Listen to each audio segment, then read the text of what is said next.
So I just got done with my jiu-jitsu solo drills, and I just decided to go for a walk while I was making this video. But I had the idea for the video while I was rolling the mats up, and it just struck me as something I should share, because it's something I've noticed a lot in coming to adulthood. Like, I would define adulthood in some sense as definitely pertaining to the nature of this revelation.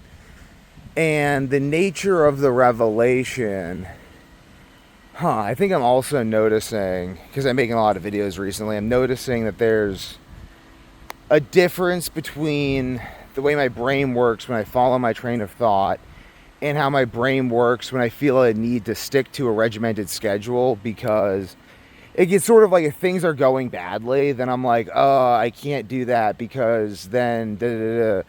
But if things are going well, then I'll be like, oh, I guess I could just make this video. And I'm noticing that that may be the difference neurologically between play metabolism and stress metabolism, which is fascinating. That'll be explored later. I just had that idea just now, so figured I'd share it on the video, because why the heck not, you know?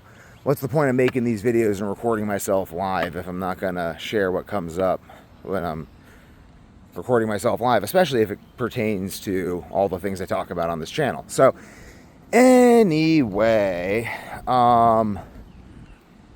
it's like Kaizen. I think it has to do with Kaizen and Milo of Croatan. And basically, Kaizen is the Japanese philosophy of continuous improvement, where you continuously improve yourself every day, just improving a little bit every day. And John Danaher really embraces this philosophy with jiu-jitsu. He's like, just get a little bit better every day. And so does Milo, though. Like Milo, the idea that you can carry, he's the guy who carried a calf up a hill, and every day carry the same calf up a hill, and by the time it was a cow, he could carry a full-grown cow up the hill. And I think that there's a lot of lessons to be gained from that.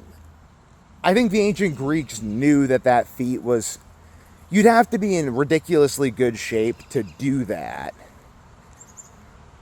But if you were able to get in, like, there's something to a exercise program based on the idea that the proper state of development is to develop yourself into this physical condition where you could actually carry the same calf up a hill every single day. I think that's more the lesson, is you want to get yourself into the shape where you could do that. And the question becomes, how could you do that? And I think the answer is body weight exercises. And I think you work up to a certain volume of body weight exercises, and you essentially train your ability to recover that way. But that's sort of different.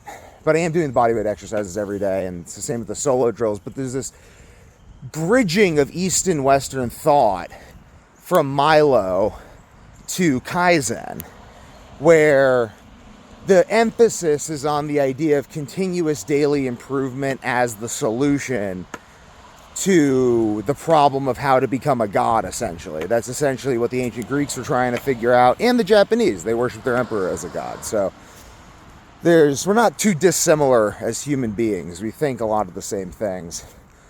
So the reason I think that this idea is so powerful, the idea of continuous daily improvement, is because there's certain aspects of reality that only become apparent when continuous daily improvement is emphasized. Like when I'm doing my solo drills, like there's things I have to do in order to do the drills daily, probably because as beings that live our life based on the sun, there's the sun.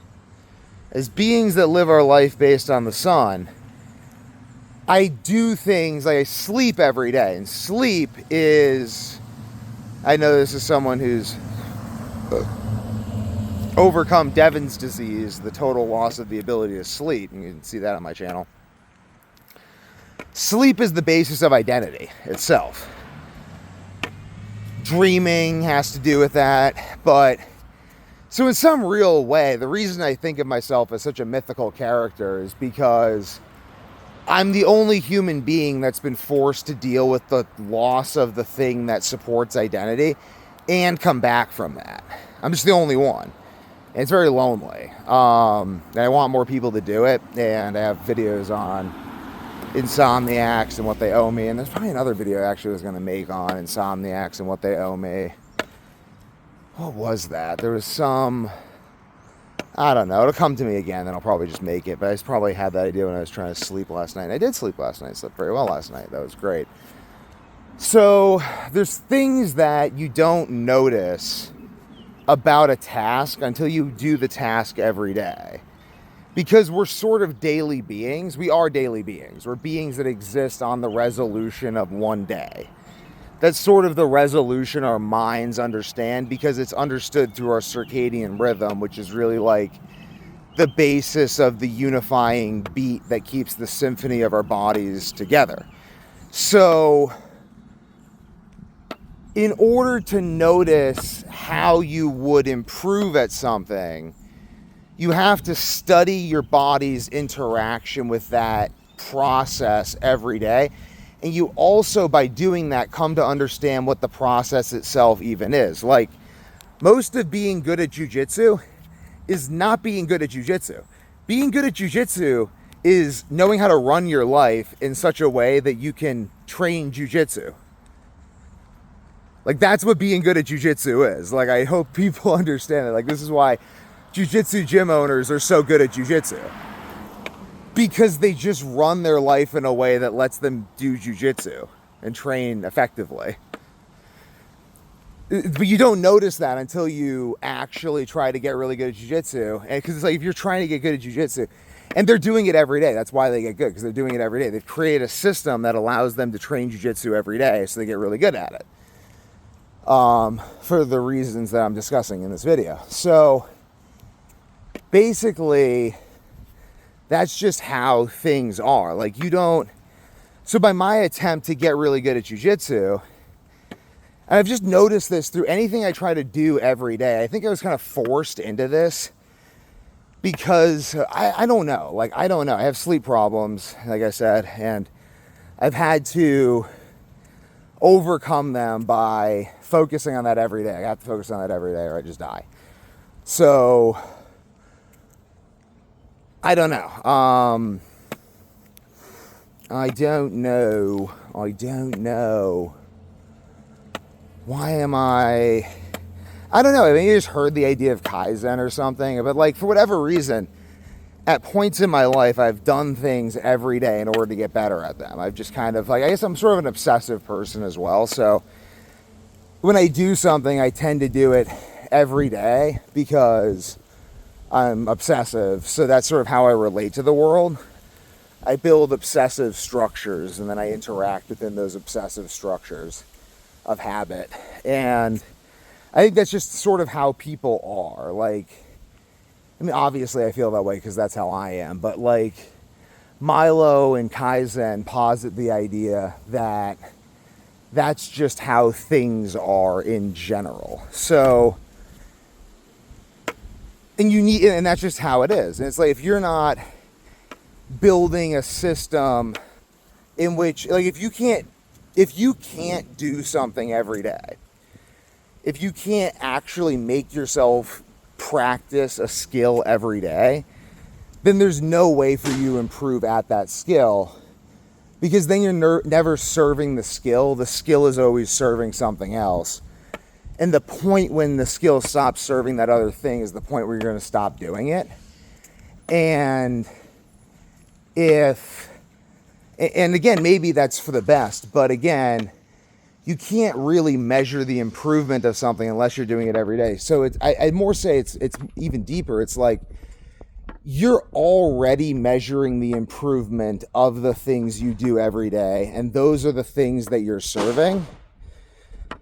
And because you're serving those things every day, you're getting better at them.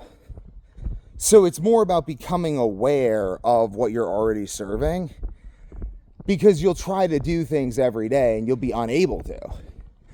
Like, it's weird. It's like it becomes this like weird struggle, and it's like, why is it so hard to do this thing? Like, I've already decided that even if it's like spend 5 minutes a day doing solo drills, it's fucking weird. Like, you just think of all these reasons not to do it. Like, you'll be like, oh, I have to do this and then this, and then things that come up, and it's like crazy. It's like there's like a conspiracy of the world trying to prevent you from doing the thing you need to do, and it's your job to overcome that. And when you overcome that, you really build the skill of building skill, and then you choose to apply that skill to whatever it is you choose to apply that skill to. And I don't think you need to do it literally every day. I think that's what the Sabbath represents, and call it Judeo-Christian, though I think it's just Christian. But the Jews are a witness people, so we ultimately need to recognize that the events of the Old and New Testament are so profound that they're going to leave a lasting impact on the human race. Part of that impact is a perpetual Jewish people. So just whatever. Actually, it's not whatever. I think there's a lot we can learn from the Jews. You know, salvation comes from the Jews. Because if you think that they're your enemy, I'll just put it this way. If you don't ever think about the Jews, then you probably don't really care what I'm saying. But if you think the Jews are your enemy, so if you don't never think about the Jews, if you're interested in anti-Semites, if you're like, well, why are people anti-Semitic? I don't ever think about the Jews. Here's an interesting thought process. If you think the Jews are your enemy, then that means you believe they're powerful enough to challenge you. And if you believe they're powerful enough to challenge you, then why aren't you focused on learning from them? Just like, I don't know, like, you don't need to agree with someone in order to like learn why they're effective. It's not that you have to do it in order to copy them. Like, again, like, I think the best revenge is not being like your enemy. So I'm not even saying if you think of the Jews as your enemy that you must become like them. But it's like, if someone's succeeding, there's a reason they're succeeding. And if they're not succeeding, they're not a threat. So like, if you're threatened by someone, there's something you could learn. Not that you need to become like them, but life is like math. Like, a lot of the time, if the solution isn't all of something, like, things are often themselves and they're reciprocal at the same time, because that's just sort of how existence works. Like, I found the solution to metabolism, if like a high carb diet doesn't work, the solution is often a zero carb diet. And it's like, how does that make any sense? Like, how is the solution either a high carb diet or a zero carb diet? And it's like, because that's just how the body works. It's like, okay, if food isn't healing you, then we'll try fasting. I mean, it's like, let food be thy medicine unless food stops working, and then don't eat. And it's like, how does that make sense? Those are contradictions. It's like, but they're so contradictory that they actually highlight the same fundamental principle. And then once you understand the principle, you can use that principle to derive other principles. So that's really powerful. But again, like, this whole way of thinking I developed by working every day on something. And it's like, I think you don't even notice these things unless you're working on them every day. Because, again, you're already working on something every day. So it's more about becoming aware of what you're already doing. Like Carl Jung says, until you make the unconscious conscious, it will rule your life and you will call it fate. And I think that that is exceptionally true. And I believe that that itself is the reason for Kaizen. Thank you for listening.